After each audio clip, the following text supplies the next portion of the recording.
Yeah, I just wondered if they sent photos from the road again.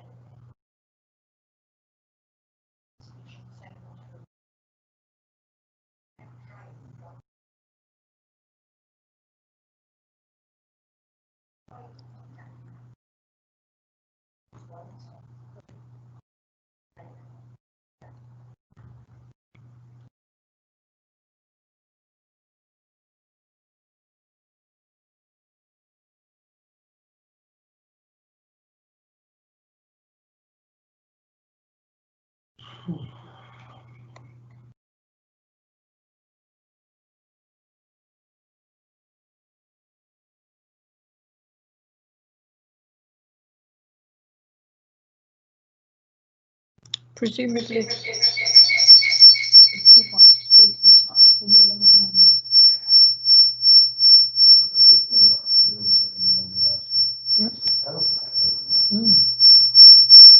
Yeah, it is.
Hello?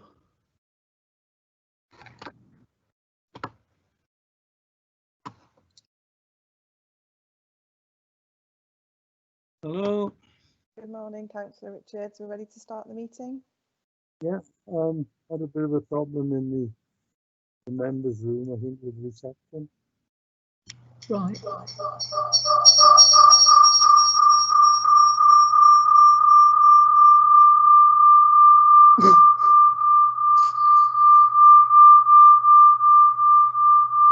Hey, can you hear me? Can you hear me? Yes, we can hear you, Chair. Yeah, I can hear you. Okay. Well, if I start off, it's just the meeting is quorate. There are more than 6 committee members in attendance.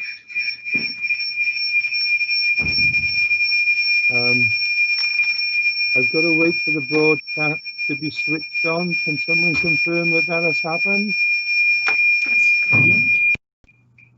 Yes, it says we're live, Chair. Okay. And then I've got to read the normal statement. Today's meeting is being filmed for live and subsequent broadcast by way of the Council's internet site. The images and sound recordings may also be used for training purposes within the Council. Proposed public speakers have been made aware of the broadcasting arrangements prior to this meeting. Would members please keep their microphones and cameras turned off unless invited to speak by the chair to contribute to the meeting, and please remember to switch off your microphone and camera when you have finished. Also, could you ensure that you refrain from using any mobile devices during the planning committee, and any mobile phones, iPads are switched off or on silent. Thank you very much. The next item on the agenda is apologies. We have one from Tracy Hollyoak. Are there any more? No? Okay. Next item on the agenda, declarations of interest. Are there any members wishing to make declarations of interest? And if so, on which matter? If there are any, please, sorry. If any member wishes to make a declaration of interest, please email democraticservices@newport.gov.uk and the planning clerk will fill out the form after the meeting. Thank you. The next item on the agenda I turned the volume down. are the minutes of the meeting held on the 4th of March 2020. The members would have received them. It's item 3 on your agenda. If we do the normal process, we go through them a page at a time for accuracy. Page 5.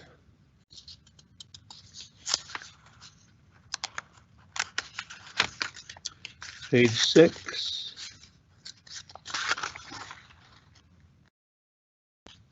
And page 7. Could somebody present at that meeting propose a true record?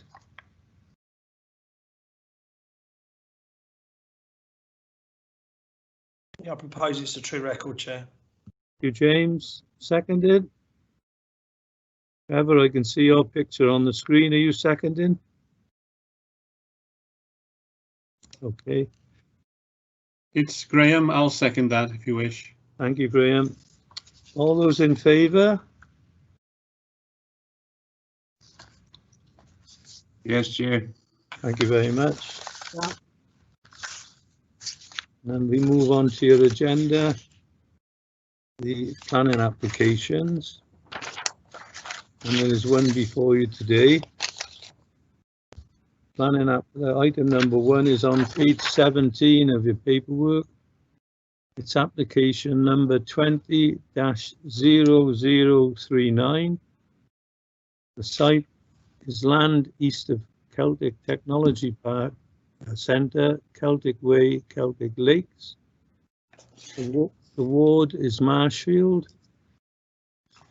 The ward members are councillors Tom Suller and Richard White.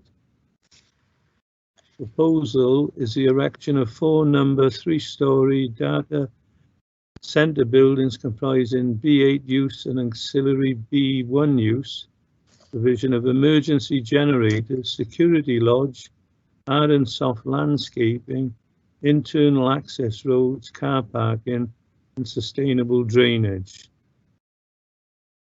The officer's recommendation is granted with conditions. The presenting officer is Stephen Williams, Newport West Area Manager. We have 2 public speakers. First public speaker objecting is Mr. Cliff Jones, a resident. Second public speaker is Mr. Ben Nooch, planning agent from Aitkins. And when it comes to the committee, the first person to speak will be Councillor Richard White, as he represents the ward. So with that, I'll hand over to the presenting officer, Stephen Williams. Thank you very much. Thank you, Chair. I'll just share my screen.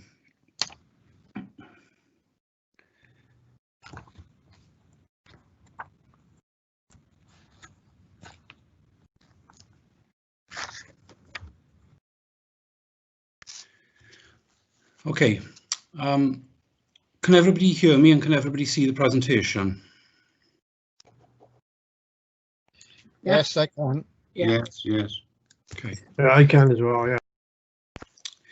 Okay, the site is currently vacant land located to the east of Celtic Way, to the east of the existing data centre. Pencarn Avenue and its residential properties are located to the northeast. There are offices to the east and a car park is located to the south.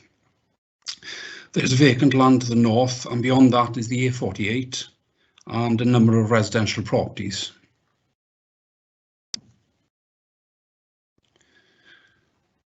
So here's an aerial photograph. This is where the site is. The existing data centre is here. You Got the A48 with some residential properties there, Pencan Avenue, and some existing offices here. This roundabout is the point at which access will be taken to reach the site. It's an existing roundabout and an existing access. Just some photographs. That's a photograph taken from Celtic Way of the existing data centre. Stephen, can you turn your camera on, please? Yes. Okay.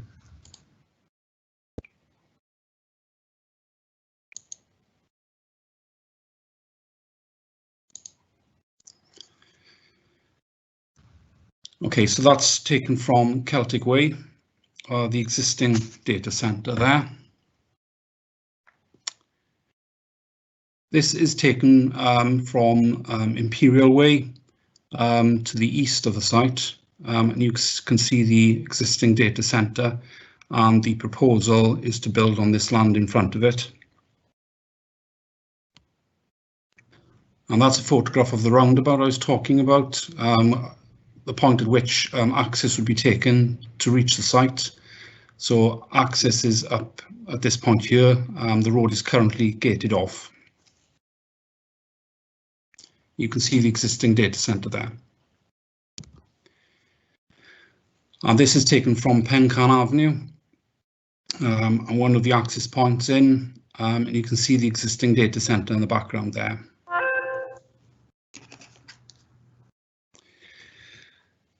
So the proposal is to build 4 three-storey buildings in this pod arrangement.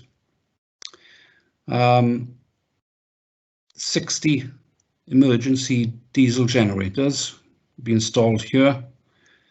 A security lodge built here. There's 2 pedestrian crossings, one at the security lodge and one at this point here. Parking. And the proposal to create a new landscape bund in this position here between the proposed development and the properties on Pencan Avenue. So some elevations of the proposed proposed data centre. This is the elevation that would face properties on Pencan Avenue. As I say, it would be 3 stories in height. It would have a height of 18.5 metres to this point, with a parapet acoustic screen on top, reaching a total height of 23 metres. This is slightly lower than the existing data centre behind it, which has a height of 26 metres. You can see the design is very reflective of the existing building. This is the southwest elevation facing the existing data centre. This would be the elevation facing the A48 and then the southeast elevation. And that's just a rendered elevation to give you a better understanding of the appearance. In terms of materials, it's going to be a mix of metal profiling, cladding, so white and blue, and some glazing. And then this acoustic screen on top. This is the ground floor plan, and this is repeated pretty much on the first and second floors. So you can see that each building will have a data hall and then some associated rooms, offices. These are the diesel generators behind the building. There's a tree here which is protected and is proposed to be retained.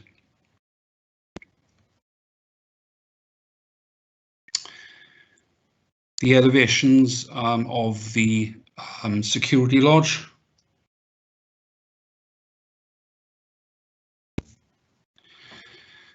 And this plan is to show you the proposed fencing. So the site will have 4 metre high secure fencing, which is shown by the blue line.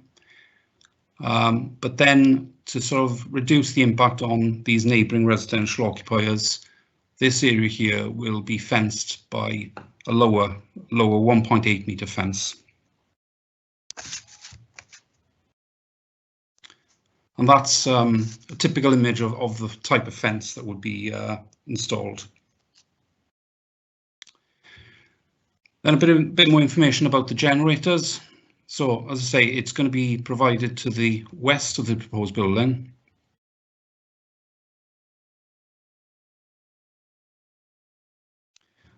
And just some elevations.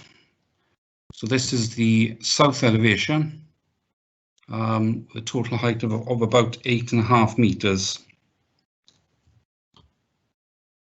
And that's the east elevation. And just an isometric view of a typical generator, so you've got an idea what they look like.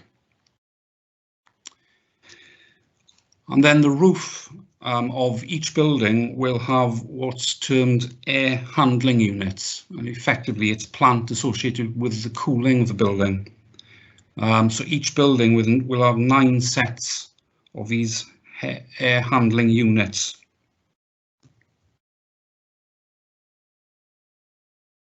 And this section shows the position of these air handling units on the roof, and you can see the acoustic screen would be at this position here to screen these air handling units. You wouldn't actually be able to see these. And that's just looking in the other direction.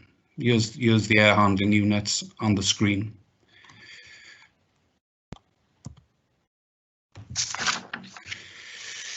So in terms of the issues, site currently comprises existing employment land, and so the proposed use is acceptable in principle. The proposal would bring economic regeneration to Newport and would employ 30 full-time staff.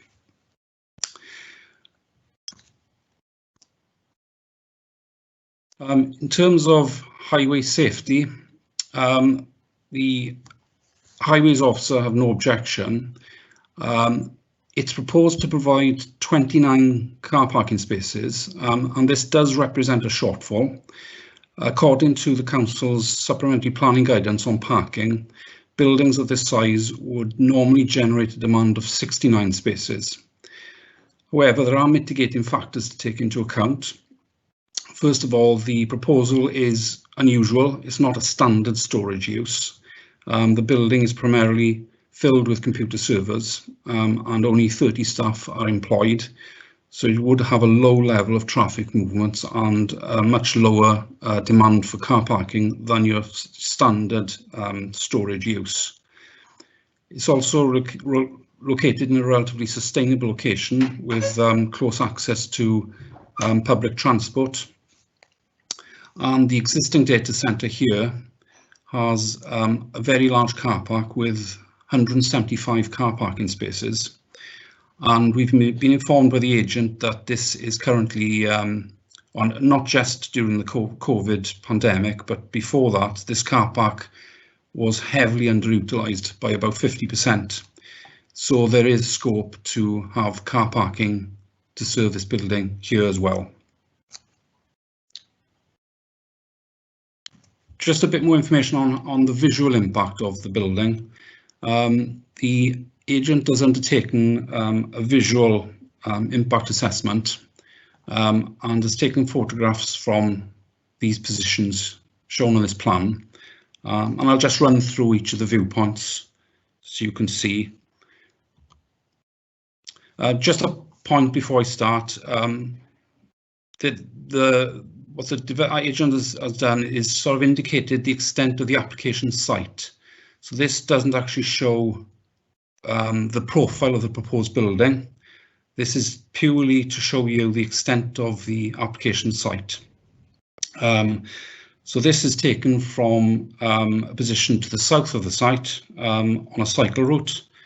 And as you can see, you can just about make out the building there. There's potential for glimpses of the building between intervening vegetation from this location, but very much screened by vegetation. This is taken from Tredegar House, which is located to the northeast of the site. Obviously, you've got a very pleasant parkland setting here and views of woodland. Potential in the winter to have glimpses of the building between intervening vegetation. Possibly the most significant visual impact is from properties in Pencarn Avenue. So you can see the existing data centre here, and obviously the proposed building is going to be closer than this. It's going to be slightly lower, but it's going to be a lot closer. So it will be apparent from very apparent from properties in Pencarn Avenue. This is taken from the A48 and the residential properties on that road. And you can see the existing data centre there. And this proposed building, as I say, is slightly lower, so it's likely to be sort of that sort of profile in here. This is taken from Klepper Park, which is located to the north of the site. And again, you can see the existing data centre there, and it's going to be sort of in this area here. Clearly, this is a sort of a commercial setting at this point, with only visitors and workers, so having a low sensitivity to change at this point. And this is taken from Blacksmith's Way, obviously a residential setting, but heavily wooded, and possibly in winter you might have glimpses from this point. And then much further afield, this is taken from Penland Road, which is to the northwest of the site, much longer distance views, and there's potential to have sort of glimpses of it, but very long distance views here. And then this is located from a position from to the northeast, a public footpath 18 kilometres away, and you can see the existing buildings here, so it's potential to have glimpses of it through this vegetation.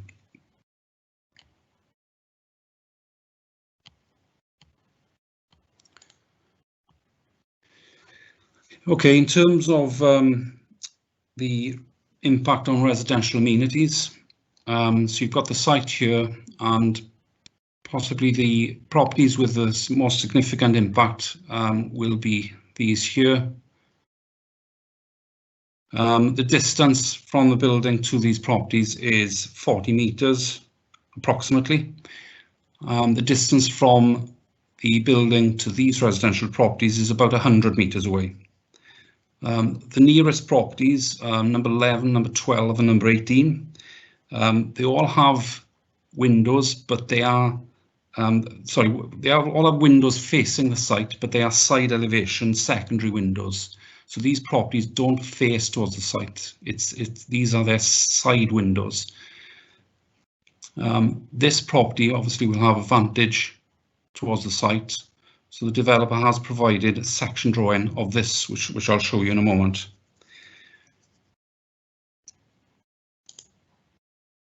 So what we normally look at is to assess whether there's a loss of natural daylight. We apply on the side elevation, we apply a 45-degree test, and on the rear elevation, where a property is facing directly towards a building, we employ a 25-degree test. So I'll just run through sections A, B, C and D.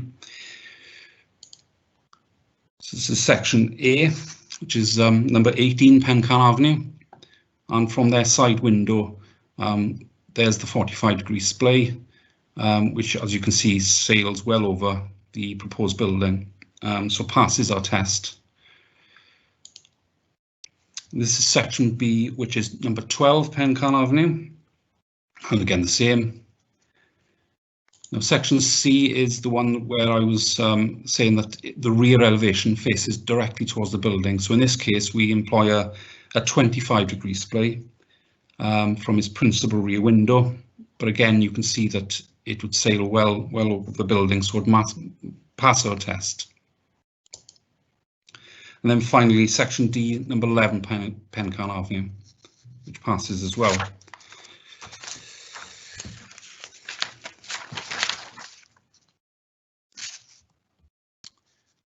The developer has provided a little bit of information on sunlight as well. So this is the best case scenario, midsummer solstice, and you can see the shadowing is quite limited, doesn't reach the properties on Pencarn Avenue. And then this is the worst case scenario, so the midwinter solstice, and you can see the shadowing will reach a number of these residential properties. But what you have to remember is that obviously these windows are just side elevations, they're not the principal elevations, so the degree of impact is considered to be acceptable. As I say, this is a worst case scenario, so it's only for a very limited period. So in terms of the issue of noise, this plan is just to remind you of the position of probably what are the noise generating elements of the scheme. So here are the 4 building pods.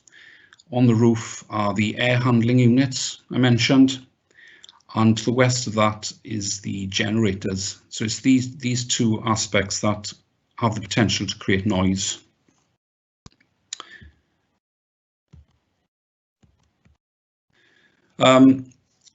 In terms of the generators, they are meant to only be for emergency use, so they won't be operating all of the time. They will also be operated for servicing, so they have to run for 2 to 3 days, running for 15 minutes after servicing every quarter. There's what's termed a black building test, which happens twice a year, which is where they simulate a mains failure. They'd only be employed in the event of a total grid failure. In terms of the mitigation for the generators, they would be enclosed and they would also be screened by the proposed building. Whilst the emergency scenario would have significant noise impact, this is very unlikely. In 10 years, this has never happened to the existing site.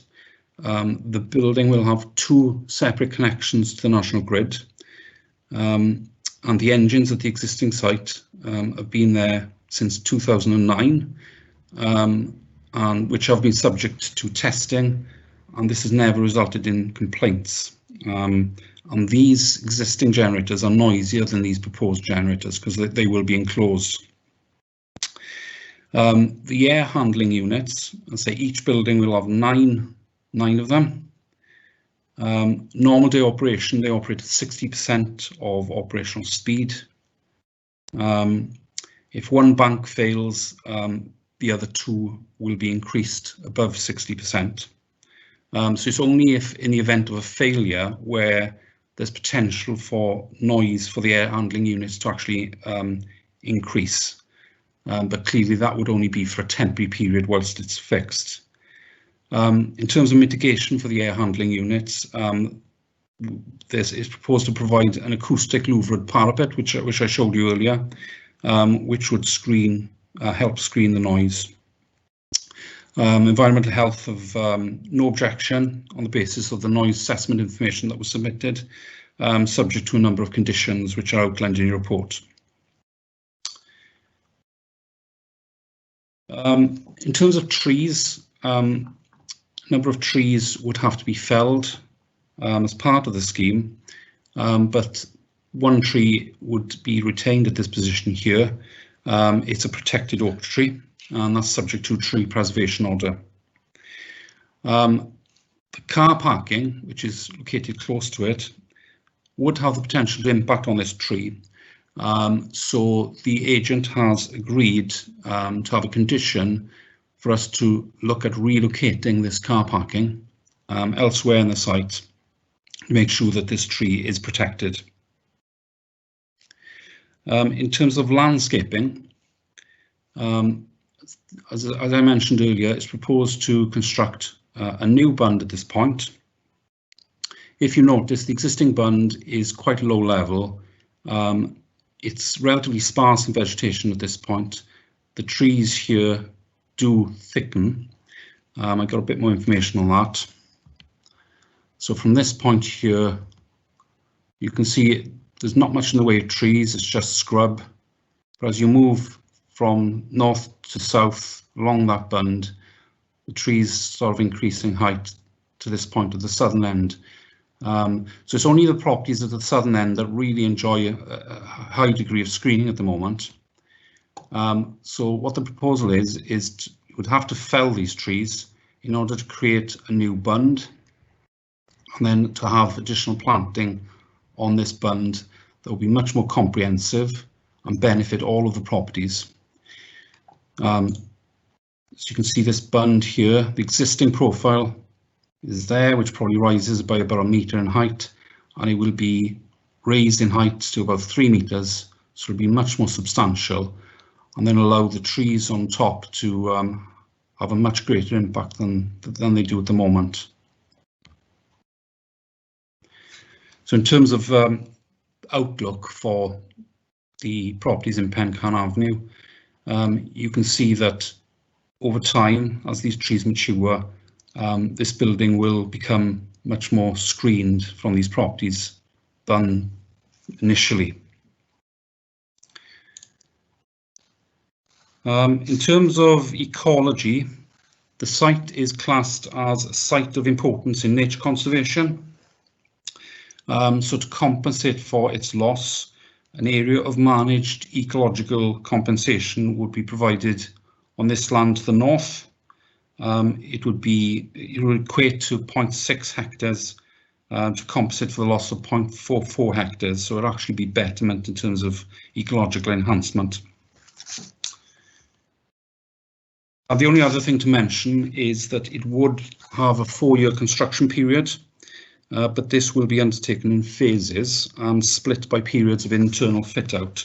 So residents wouldn't have to suffer a continuous 4-year period of building. And the bund is proposed to be constructed early on in the scheme to help reduce and minimise impact on neighbours. So in summary, we're recommending that the application is granted, subject to conditions. Thank you.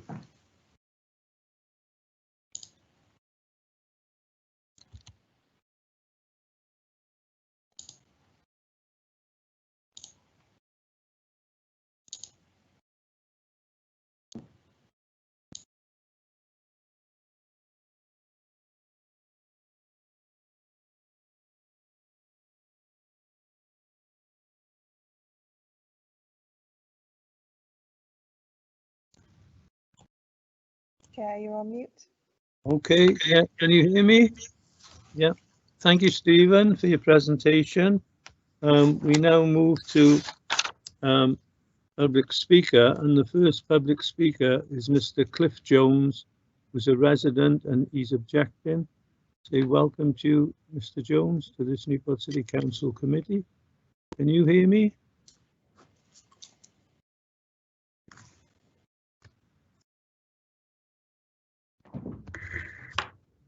Can you hear me? Yeah, I'll say it again in case you missed it. I welcome you, Mr. Jones, to this Newport City Council Planning Committee, and you're the first speaker and you're objecting. You're a resident, and it's been explained the protocol and timescale to you, and I hope you would adhere to that. And it's over to you now. Thank you very much. Yeah, I've only got 5 minutes, so I'll rattle through this as quickly as possible. May I start with confirming that we have no issue with the land in question being used as described within the LDP. To remind you, the houses and some of the residents of Pencan Avenue have been in situ for circa 50 years. The new build houses were constructed 20 years ago. During this time, we've grown up with the construction of Lloyd's TSB to the north, Beechcroft Target offices to the east, and the more industrial IQE, NGD in the distance to the south. These properties were all sufficiently screened prior to construction by existing copses of trees, and are not an issue, although they have increased the background noise levels significantly over the past 20 years. In regards to the noise, we can currently hear the fans from the AHUs from the existing NGD building, more noticeable during the night. Over the past years, we have seen planning applications agreed for Lloyd's TSB, Beechcroft Target, NGD Phase 1, IQE, and now NGD Phase 2.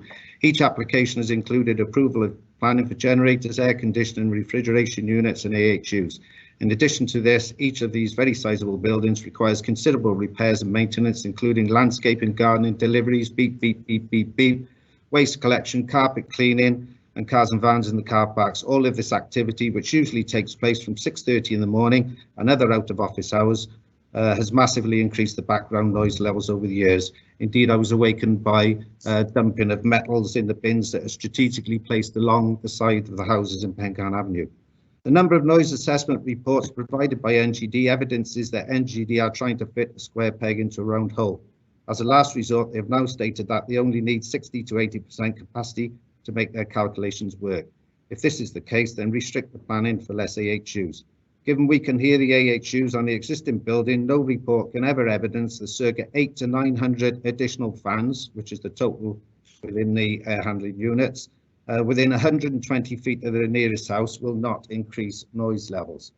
Any pre and post construction work should be heavily regulated in terms of noise and working hours. Already we are subject to work commencing at 6:30 on a daily basis, including beeping from heavy vehicles, dragging metal bins around and banging. Work should be restricted to 8 o'clock to 6 o'clock, Monday to Friday only, no weekends. Your enforcement team has already been bombarded with calls from residents, and this will no doubt continue if not heavily regulated. There's currently no dialogue whatsoever with NGD. They won't speak to us. Lighting. Phase 1 NGD is a secured industrial building which requires massive security. It is currently lit up like a Christmas tree and is surrounded by 13-foot metal fences with 360-degree cameras. Residents have already complained of the light nuisance emitting from the current site. These complaints have been upheld by your enforcement team. To have security, you must have the site lit up by flood lighting. Office windows are to face the houses within 120 feet. They have not completed a lighting assessment to date, as far as I know. So if we take a continuation of their current site, then Pencan Avenue will have 24-hour daylight, which is not acceptable. Landscaping. The pictures that have been portrayed and read out earlier are absolute rubbish. For instance, the rear of my house faces it. The lighting from the sun, the low-level sun, I had solar panels fitted and all the back of my house changed to glass, so I'll lose the heat from the sun during the winter months. I asked, why does the building need to be 75 foot high in such close proximity to housing? It is not as if they have to house a printing press. Data storage is non-dimensional, so it does not have to be piled high and it can be spread out. No effort has been made to scale the height down as it approaches the houses. There's plenty of land towards the A48. Given the height of the building is 75 feet, which is 3 times the size of a home, and bears no resemblance to the photograph from Pencan Avenue because it was taken as far back as possible, completely exposes this monstrosity. No effort has been made to blend the building into what's already in existence. They have not listened to any of the residents' concerns in regards to height proximity. I would go as far as to say the pre-planning consultation with residents did not take place. What they actually did was listen only, take no action and carry on regardless. Should you grant planning for a 75-foot high building so close to the houses, then this will open a precedent for the existing offices to seek planning to increase the height of their buildings. A 13-foot bund between houses and a 75-foot building, 120 feet in the distance, does not cut it. They say the plant trees on it. Those trees will take 10 to 15 years to reach maturity. The 13-foot high metal security fence with intrusive 360-degree cameras facing into our homes is not acceptable, although I take they have moved it back. But I don't see the point of putting a fence the other side of the building towards Pencan Avenue. My house, the rear of my house faces the building, and so do a number of other houses. The height of the building needs to be lowered, moved back to more acceptable levels, as indeed the mound and fence does. Why do they even need to put a fence the Pencan Avenue side of the mound, as just said? We have some trees which are already established along the southern boundary of Pencan Avenue, which is our only protection. It is very small considering the scale of the NGD extension, but massively important they're not removed, as the planting of new trees will take 10 to 15 years to reach maturity. So in summary, we currently live in an area of residential houses surrounded by an office-based environment. The planning application moves the heavy industrial base northeast towards the houses, which is unacceptable.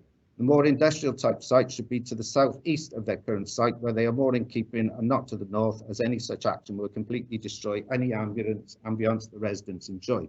No effort has been made by NGD to listen to residents and take on board I've literally just finished now. I've got one more paragraph, which is very small. It seems they've gone out of their way to maximise profit shareholder return without any thought of their surrounding neighbours. The residents should be afforded the same respect stroke consideration as the tree officers shown the tree, I ask you to do the same for the residents today. In short, the current proposal, for the reasons above, is far too high, noisy, with unacceptable lighting and lack of screening. The residents of Pencan Avenue strongly object to the application in its current format. Okay, Mr. Jones, thank you very much for your Trying to presentation. overrun by about 30 seconds. Okay, thanks very much for your presentation. Thanks for your time. Second public speaker.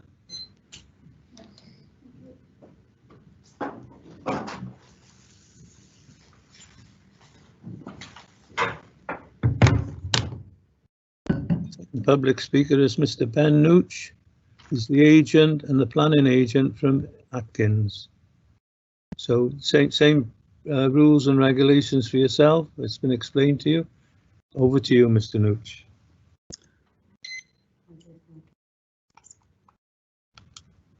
Clock is ticking. I do apologise. That's me too. Okay. Sorry, if you would allow me to just turn it on my phone. That's Yeah, fine. Okay.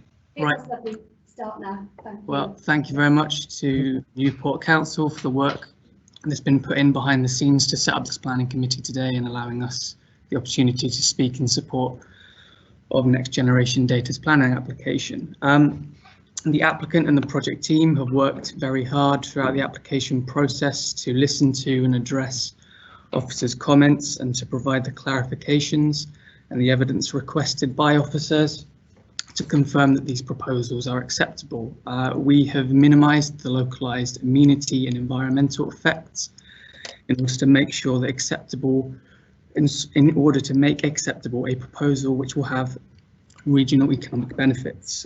We are fully in support of the 30 draft planning conditions attached to the recommendation for approval.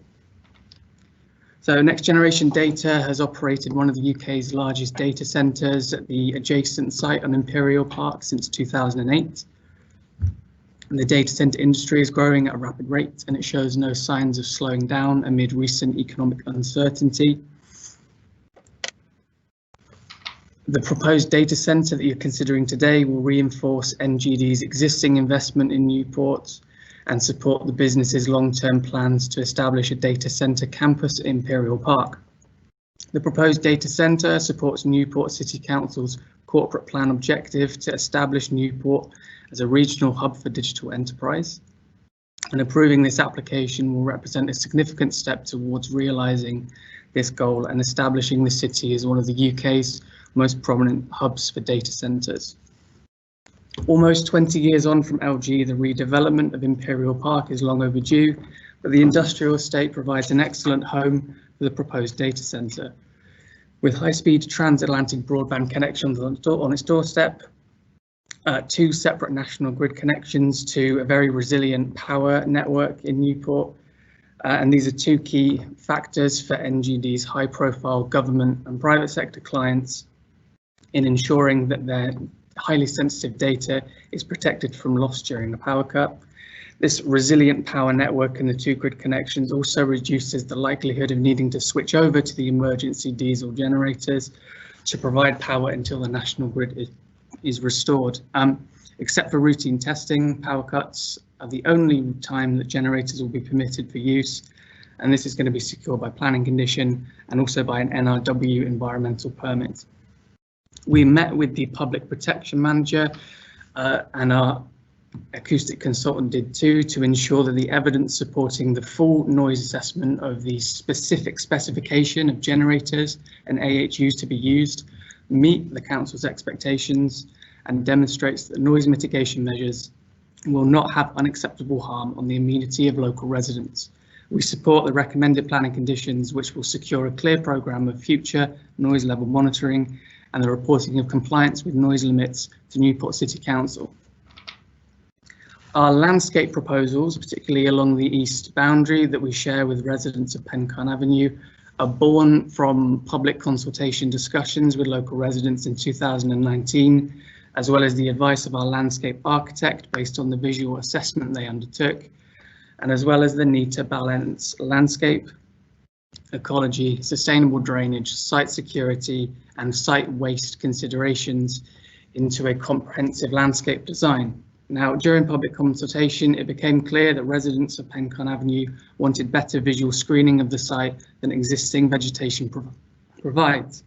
The two group of existing trees to be removed at the south end of the site along the east boundary do screen views of the southern end of the site for 8, 9 and 10 Pencon Avenue. However, the proposed 3 metre, 10 foot tall bund is to be built along the entire east boundary of the site and will provide visual screening of the entire site for all residential properties on Pencon Avenue. And then once the bund is planted, it will give young trees immediate height and offer more immediate visual screening. Longer term, the mature trees will provide more comprehensive visual screening of the site than existing vegetation does. Additionally, the bund incorporates new site of priority habitat that was lost on site, supports the sustainable drainage system proposals and will retain excavated topsoils on the site, which reduces site waste during construction and the associated construction vehicle movements. So to summarise, NGD are an existing business seeking to expand their current operations at the underutilised Imperial Park, bring new digital investment and employment to Newport in line with council objectives. The amenity impacts on nearby residents have been carefully considered and recommended measures to minimise these impacts incorporated into the design. We agree with the council officers that the proposed data centre will not have unacceptable impacts on the amenity of residents and support the 30 draft planning conditions which are attached to the recommended grant of planning permission to ensure that the regional economic benefits of this proposal can be realised. Thank you very much. Thank you very much, Mr. Nooch, and thanks for sticking to your time. No problem. Before I move to the committee, does the officer wish to come back in, Stephen? Any points of clarification? No, thank you, Chair. Okay, thank you. We now move then to the committee, and because it's Councillor Richard White's ward, he's the first member to speak. So, Councillor White. Thank you very much, Chair. As members have heard, there's an awful lot of concern from local residents in Pencon Avenue, and they perceive this building is going to have an adverse effect on their way of life. It appears that although the planning consultant said that they've had liaison with officers, according to the residents, they haven't had much, NGD haven't had much liaison with them, which is a shame because they are, or they do have to be good neighbours. I've got quite a few concerns about this because, and it's based on experience of residents of existing operations there. Right, the fencing was has been probably sorted, I think, to satisfaction in that the 4 metre fence is now some way away from the houses. But I noticed that the construction hours of working stated somewhere in the report say that it's 7 days a week and it's from 8 AM to 6 PM.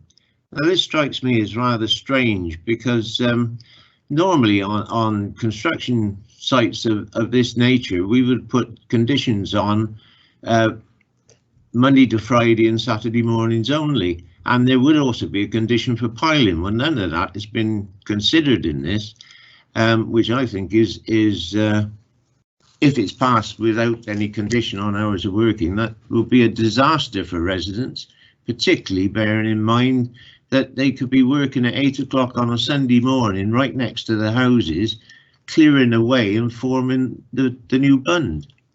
So that's something which needs to be looked at if this is mindful to be passed. The other thing as well, I noticed in the report that again, if committee are mindful to pass this, that a lot of concern has been made about trees. There are some substantial existing trees at the southern end of the bund, which provide quite a bit of screening to the house, as Mr. Jones said. and I'm wondering why they have to be removed. All right, they want to construct another bun, but why do it at the expense of some substantial existing screening? The other thing of concern as well, which comes up from residents on a regular basis, is lighting. From this building and the adjacent buildings, there have been complaints about the floodlighting on the outsides of the building shining directly into the windows of the houses on Pencarn Avenue. The lighting assessment has not been done, and this is something which really wants to be looked at very carefully. The other thing as well is resiting of parking spaces. I mean, they're reasonably close to Pencarn Avenue as it is now, but I hope that if they're going to be resited, they will be resited further away from the houses on Pencarn Avenue, because if there are shift workers on this site, which there are, I assume, because we've got to have 24-hour coverage, those parking spaces do not want to be near residential properties where slamming of doors in the middle of the night can cause residents a problem.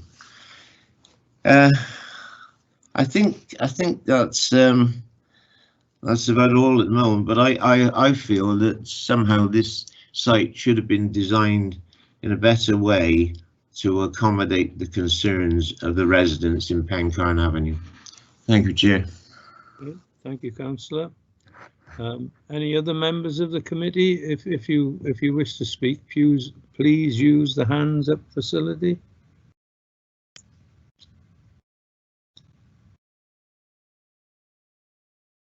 The raise hand facility, I should say. Councillor Charles Ferris. Yeah, it's a question actually, Chair. Maybe Mr. Williams will be able to help. These this building, it seems like the sort of top right-hand block of the four will be the ones with the sort of most visual impact on the residents. Are there windows on that third floor? Will people in the office be able to be looking down onto the people's gardens?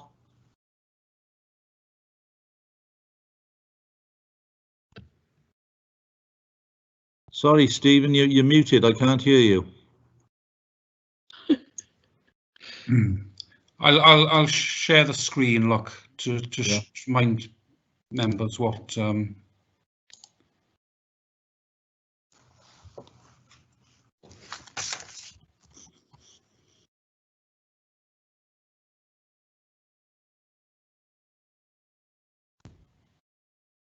So that's the northeast elevation. As you can see, this top corner here wouldn't have windows, but there would be glazing here. So in answer to your question, yes, there would be glazing on that elevation, but the building is located some 40 meters away from those residents. And as you'll be aware, our standard distance is 21 meters, so it's double the distance of our normal standards.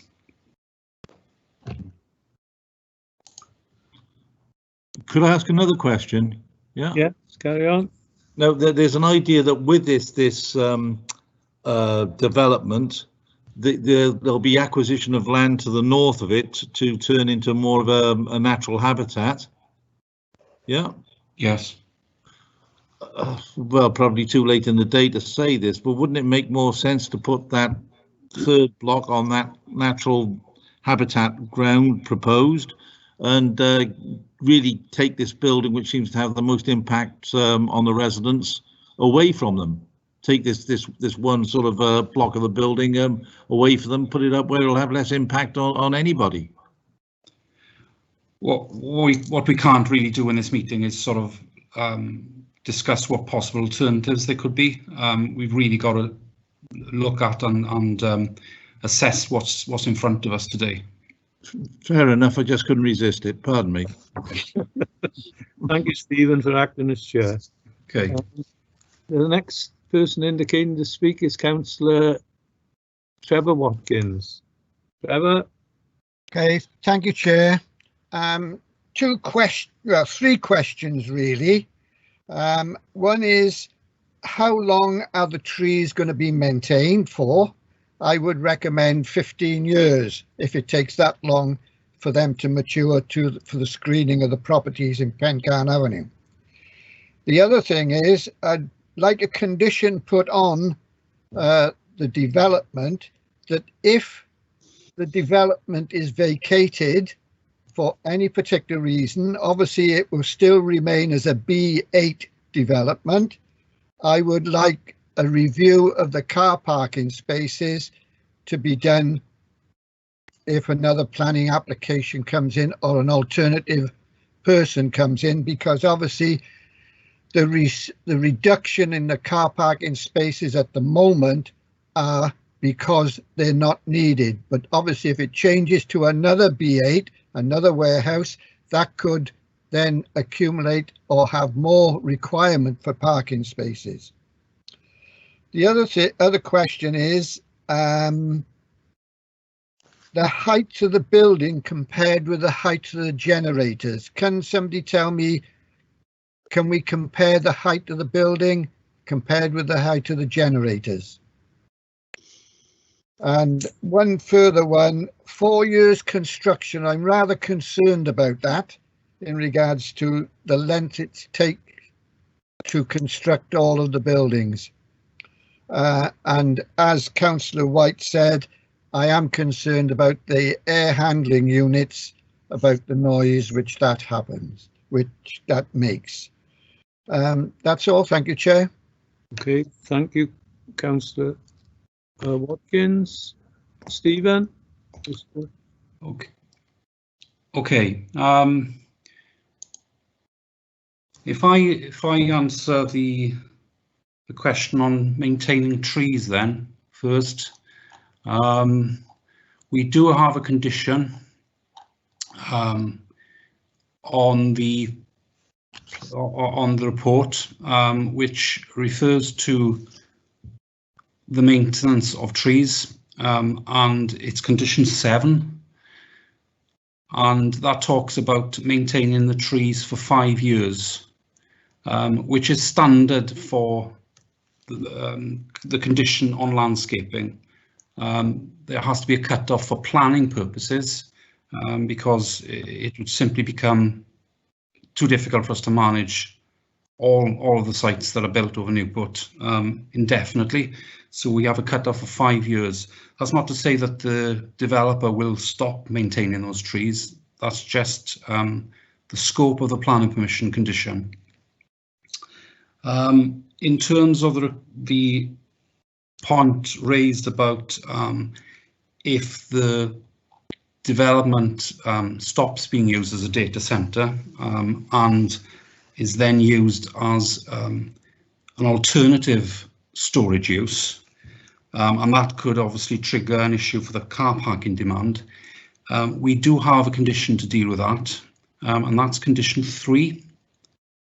Okay. So basically it specifies in condition 3 data storage use only. If they have to use it for any other warehousing purpose, they would need to come to us, and it's at that point we would be able to review the car parking requirements. Excellent. In terms of the construction period, we do again have a condition, a construction management plan, and that is condition 13. And as you can see, sort of halfway down that list, hours of construction will have to be agreed. So the developer will have asserted what they want to do, but they will need agreement on that point from us. And they'll have to come in with details, and we'll consult with our colleagues in environmental health and make a decision as to what hours of construction are reasonable. What you also have to bear in mind is that environmental health do have powers of nuisance, so they can act upon that separate to the planning consent anyway. So if the construction activity is causing significant disruption to residents, environmental health do have their own separate powers on that. Lighting was mentioned, I think, by Councillor Councillor Richards. No, sorry, Councillor White.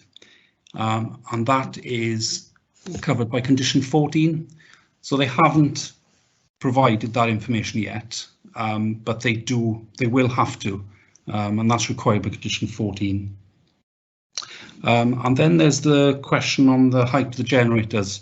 Well, the height of the generators was about 8.5 meters, and the building is about 19 meters high, and with the acoustic screen rises to 23 meters high.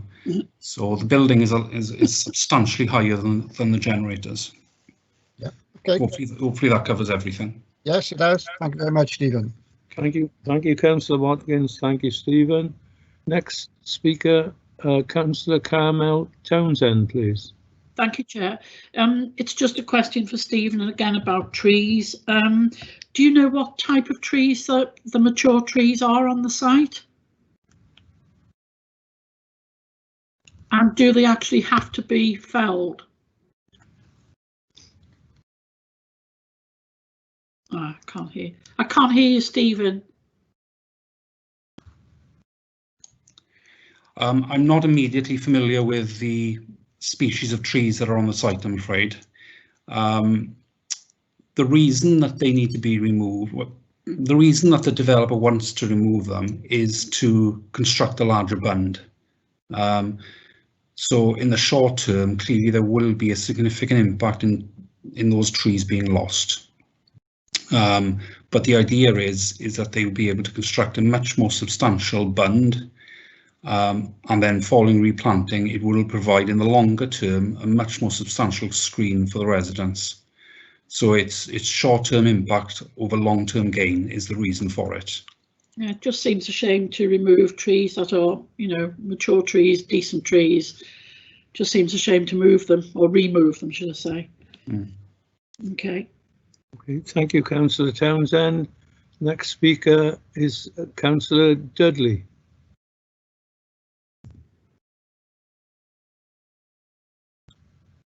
Councillor Val Dudley.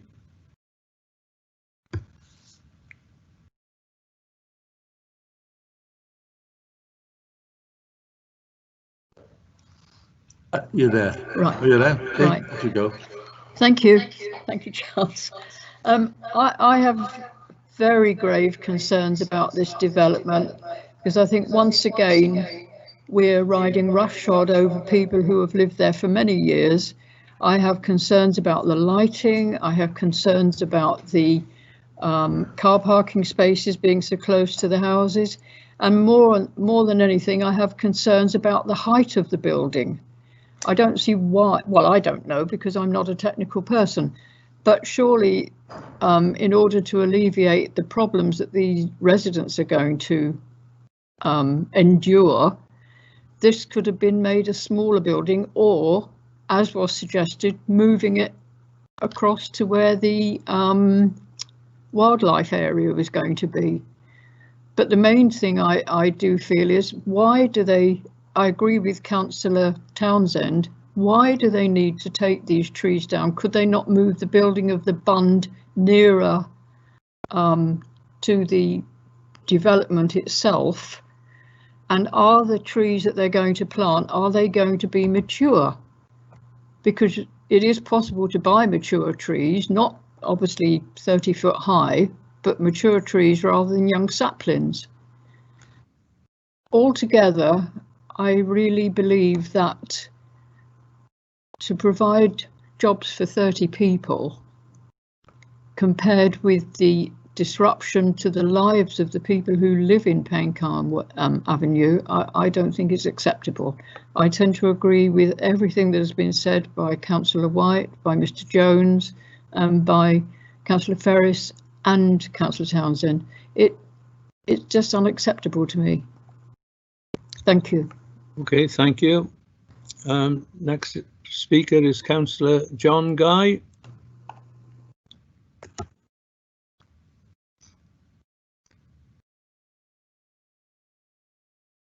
You mute, John. You're on mute, John. Still on mute. Can you hear me now, Chair? Yes, fine. Thank you, John.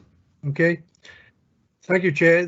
I've read very thoroughly this particular application and the main considerations, which cover 7 different areas: employment, highways, noise, neighbourhood amenities, protected tree, ecology, landscaping. It's a real big application. Can I say that in order to bring this all together, it's a real jigsaw.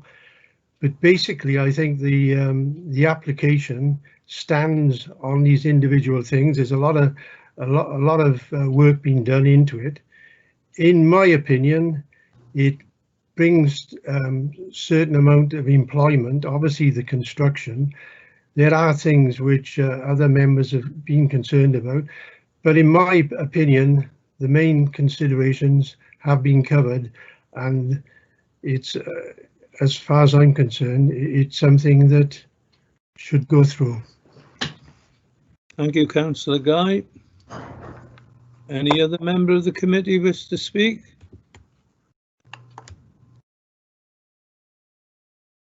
No? Okay. Yeah. Anyone else? Yes, I'm trying. Okay, I see now again Councillor White has come back in first. So, Councillor White. Thank you, Chair. I'm a little concerned about if this is the committee are minded to pass this, about the working hours being left open. Normally on planning applications we put them in as a condition with stated hours, particularly on ground like this where piling might be necessary, although it's not been mentioned. And also I noticed in the report that there's things, and I think it's 7.6.14, saying that the developer would plant large standard trees. I think that might be important because it's going to take some time for a screen there to establish itself. But having said all that, I'm not in favour of the application. Thank you, Chair.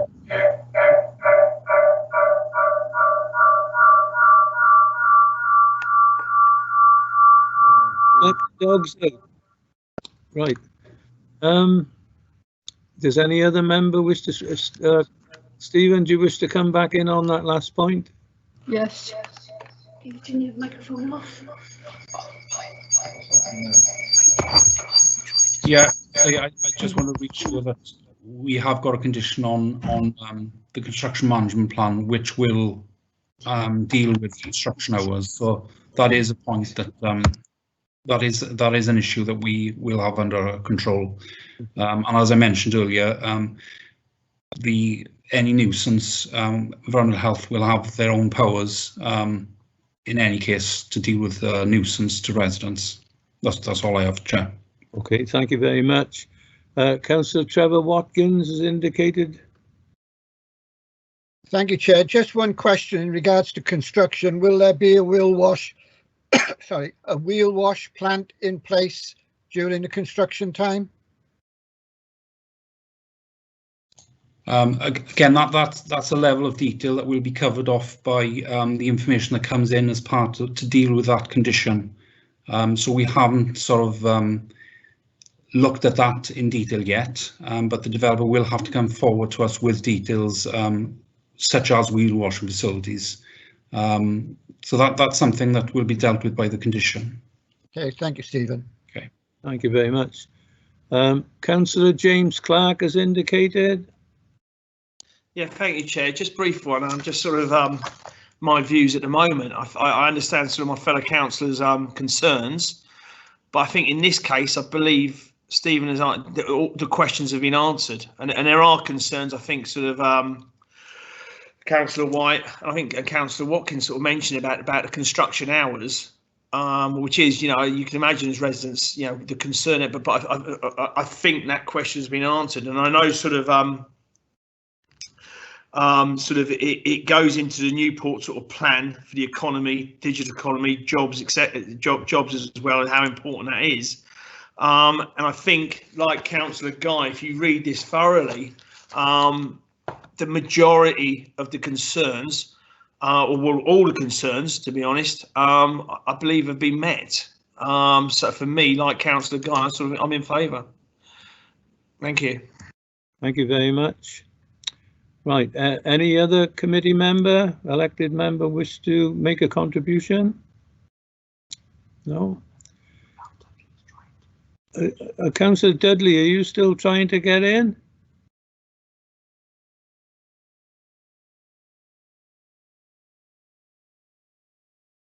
I'm a very patient chairman.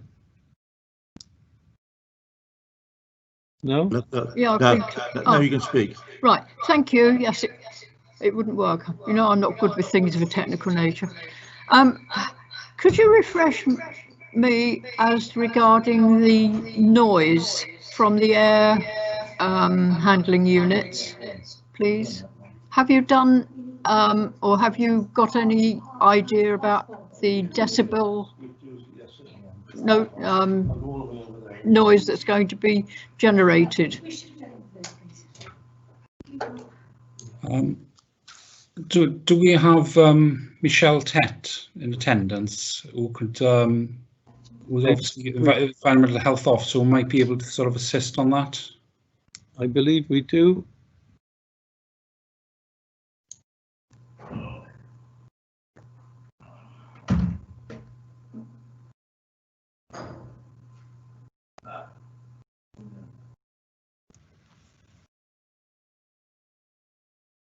Good morning, members. Michelle Tett? Yes, good morning, members. Thank you very much. Hopefully you can hear me. I haven't read through the acoustic report, the recent one, to be able to explain exactly what the decibel levels are, but obviously a member of the department has gone through that report and made recommendations to planning.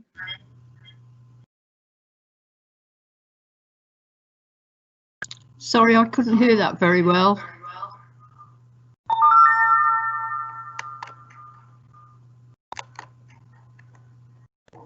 I'm afraid, Councillor, I'm unable to give you the decibels.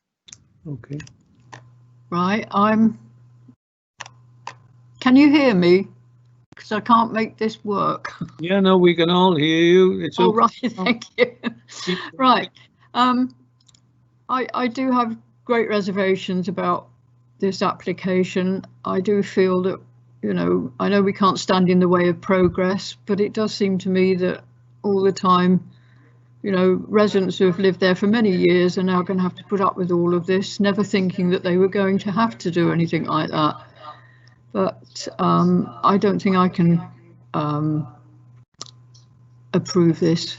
I really can't. Thank you. Okay, thank you. Any other member of the committee wish to make a contribution? If not, I'll ask the officers to move towards the voting situation. Okay, do we move towards a vote?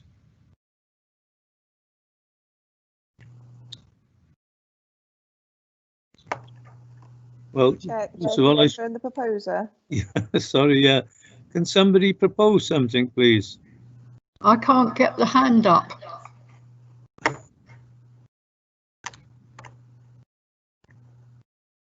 Committee members propose something, please. Chair, I propose that the application be accepted. Okay. I'll second that, Chair. Right, it's been proposed that the application be accepted. Can you get the hand up, Charles? I can't make this unmute. We haven't given you the vote message through. Right, because I can't get this. Let's get you unmuted. Chair, Yeah, there are 2 abstains up. It's got 4 abstain. It hasn't got an against. No, I noticed that. Yeah, well done. Perhaps somebody could rectify that, please. On the meeting chat, on the right-hand side of the screen, at the top, it's got 4, abstain, submit vote, and abstain down the bottom. just in case we lose sight, it's been proposed and seconded that the officer's recommendation be accepted, which is that this application be granted with conditions. Okay. And if we could get the voting icon sorted out, please.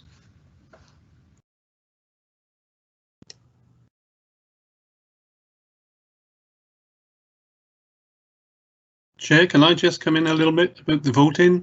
Yes. I cannot get up I cannot see as yet, and that might be right, the options for which we are voting on. I've not got the card that usually shows up on the right-hand side. Right. Well, it's of no use to you at the minute, Councillor, because there's abstain on it twice. Oh, right.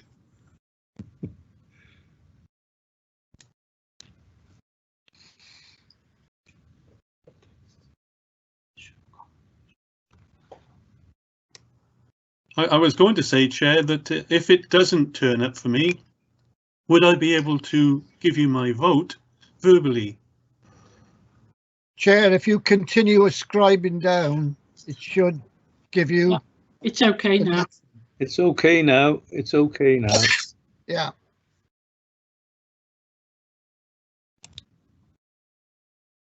Okay. I'll go back to that.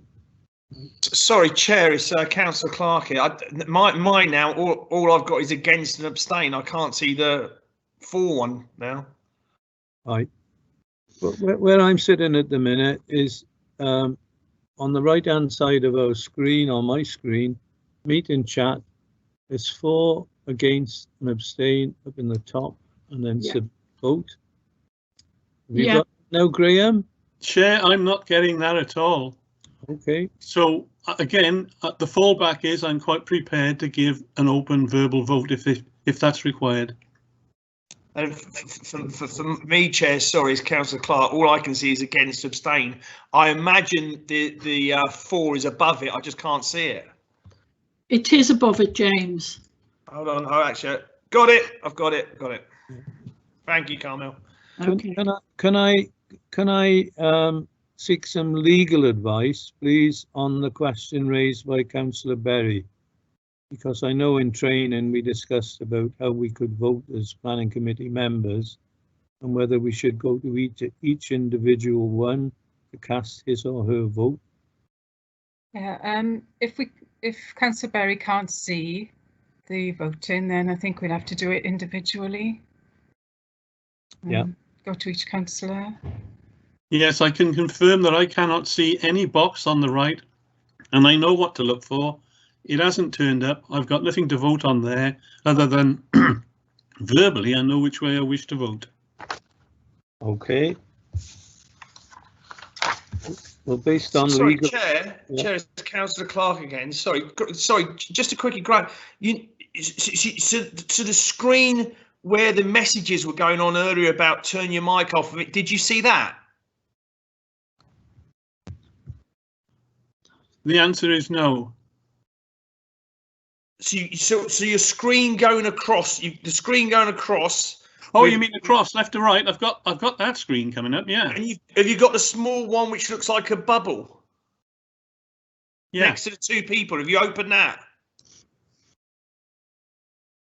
Hang on. Hello.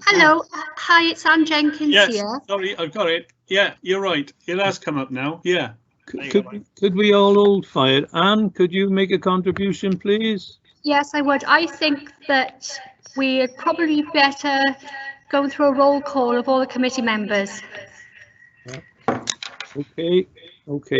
Well, what I'll do, I've got the agenda papers, and there's a list of councillors on there, and I'll call them out in that order. That's acceptable, Chair. Thank you. Yeah. So the agenda, your agenda paper, planning committee. I'll start with Councillor John Guy. For, Mr. Chairman. Thank you. I vote for the application for. Okay. Councillor James Clark. Thank you, Chair. For. Thank you. Councillor Tracy Holyoke is absent. Councillor Graham Berry. I vote for. Thank you. Councillor Trevor Watkins. For, Chair, for the application. Councillor Richard White.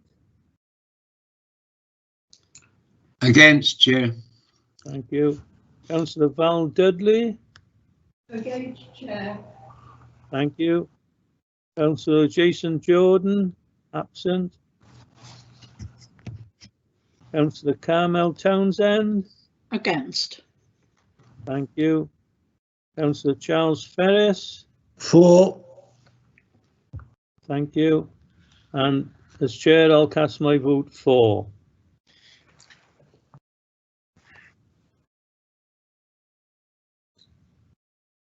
So if you could announce what you believe to be the outcome of that vote, please, Anne.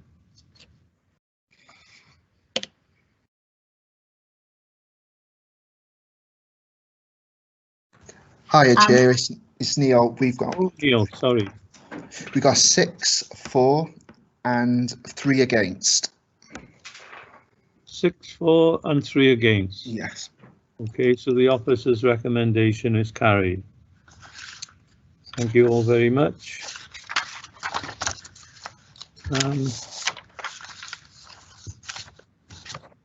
That concludes the planning committee agenda for today's meeting. But could I just say, if I could take advantage a minute, I'd like to take the opportunity as chairman of planning to thank all the planning department staff and officers for the way they've carried on the planning process in Newport City over the last 6 months. It's been a very difficult time. We're still learning some of it, and we're doing that today, but we've managed to get through the process, and I think very efficiently. I'd also like to record my thanks as chairman of planning to Democratic Services, who've done an excellent job in training us all, the planning department, the planning committee, and getting us to where we are today. The system's not perfect, obviously, but it's still working for the people of Newport. So thank you all those people I've mentioned in the planning department and Democratic Services for your efforts during the last 6 months. Okay.